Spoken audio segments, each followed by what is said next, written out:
8 inch વરસાદથી બનાસકાંઠાના સુઈ ગામમાં તારાજી સર્જાઈ. સુઈ ગામ સહિત ગ્રામ્ય વિસ્તારોમાં ધોધમાર વરસાદ. કૃષિ પાકને પણ ભારે નુકસાન થયું.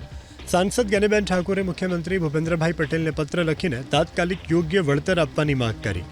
સાથે જ લોકોના ઘરવખરીના સામાનને નુકસાન થતાં રાહત આપવા રજૂઆત કરી.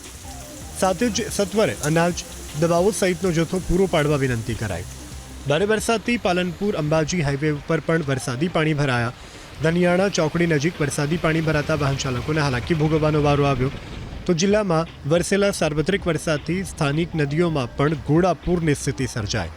વડગામ દાંતા વચ્ચે આવેલ અર્જુની નદી બે કાંઠે વહેતી થઈ. નદી બે કાંઠે વહેતા ખેડૂતો પણ ખુશખુશાલ જોવા મળ્યા. ઉપરવાસમાંથી પાણીની ભરપૂર આવકથી અરવલ્લીના મેઘરજની માઝમ નદી બે કાંઠે વહેતી થઈ. નદી બે કાંઠે વહેતા કાંઠા વિસ્તારના ખેતરો બીટમાં ફેરવાયા.